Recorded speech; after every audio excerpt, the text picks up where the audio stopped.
Warfare was a common occurrence throughout the Middle Ages. From the 11th century to the 15th, repeated wars in Europe and the Middle East led to the building of great stone castles which controlled the towns and most of the surrounding countryside. Because these castles controlled the land, they were usually the target of any attack. But taking a castle was no easy matter, for the military architects who designed them chose their sites well.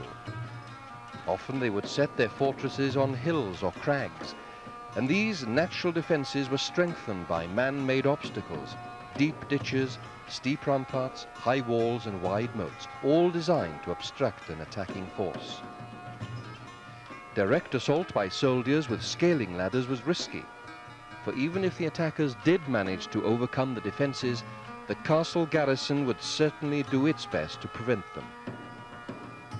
One traditional siege tactic was to bring down a section of castle wall by undermining it, but this was difficult and dangerous, and often the sighting made it impossible. The best solution was to use weapons which could discharge missiles at the walls or over them into the castle itself. These war engines could be positioned some distance from the castle and keep up their bombardment for weeks or even months until the walls were breached. Often it was necessary to embark on a prolonged siege, cutting the castle off from food and military reinforcement, while subjecting it to constant attack until the occupants surrendered. Weapons of bombardment had first been developed in antiquity, but their use increased in the medieval period.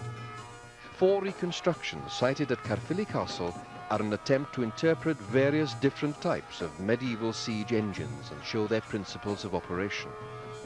This project was not without its difficulties, for no siege engines have survived from the Middle Ages, and archaeological finds connected with them are rare. Contemporary accounts and manuscript illustrations give some idea of their overall appearance and methods of operation, but the drawings are usually too primitive and stylized to allow full interpretation of the details.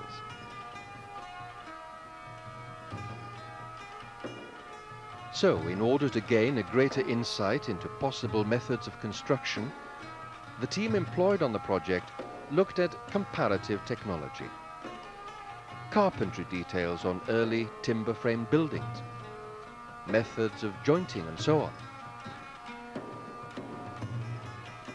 The results now on view at Caerphilly are the first serious attempt in Britain to reproduce each of the main types of medieval siege engines at full size and in full working order. Well, how do they actually perform? First, the ballista, a weapon originally developed by the ancient Greeks. The reconstruction here, worked by torsion, has the more common twin arm arrangement. Its 2 bow arms pass through vertical skeins of rope which are twisted using levers to turn the metal collars at either end to become powerful springs. Its aim can be adjusted vertically and horizontally. In essence, it was a giant crossbow for shooting large arrows, and according to some accounts capable of transfixing several men with a single dart. The heavy bowstring is then winched back and secured on its trigger. The dart has an armor-piercing head with brass fletchings to ensure a straight and accurate shot. In tests at Caerphilly, the missile traveled over 60 meters. Next, the mangonel, which also has its origin in classical antiquity.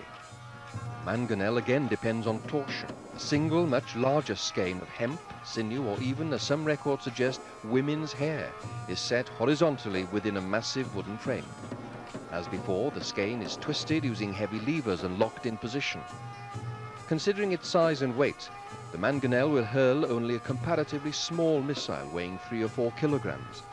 A stone like this would not do much damage to a castle wall, and these engines were probably used mainly to hurl incendiaries, pots filled with a volatile and highly combustible substance, rather like the modern napalm known as Greek fire.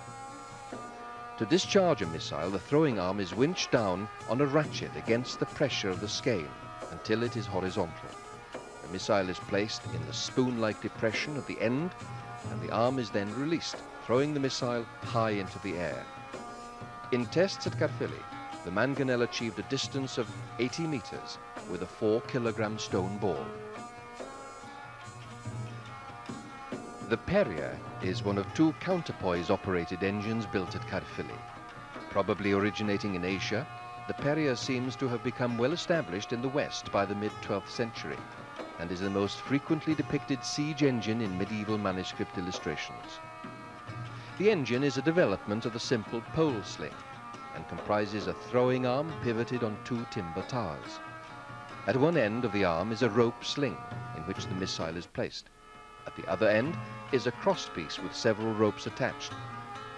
Upon command, a team of men pulls down hard on the ropes at the front, which causes the arm to pivot sharply upwards at the rear, propelling the missile forward by slingshot action. With a crew of 6 men pulling on the ropes, the tests at Caerphilly achieved an average distance of 110 meters with a 5-kilogram stone ball, though with a larger crew, the distance and the size of the stone could be increased.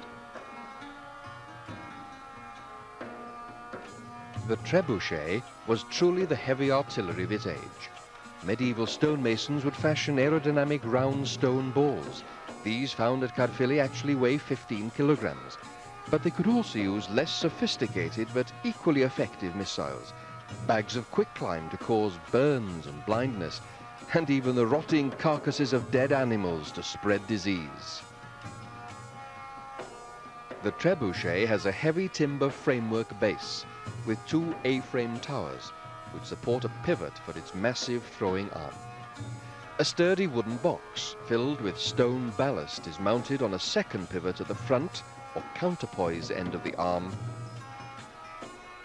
and a rope sling for the missile is attached to the other end. To operate the machine, an engineer climbs the box and attaches the windlass rope to the pulley on the arm. The rest of the crew then winds the arm down. The trigger is engaged, and the loop of the sling attached to the throwing arm. Then the missile is placed in its sling on the running board underneath. When the release trigger is pulled, the weight of the ballast in the box, about 2 tons in this case, brings the other end of the arm up sharply, hurling the missile forward out of its sling. These engines were extremely accurate, and the range could be adjusted by altering the weight of the ballast. The sight of a trebuchet being brought up against the walls of a castle must have terrified the occupants inside, and with good reason.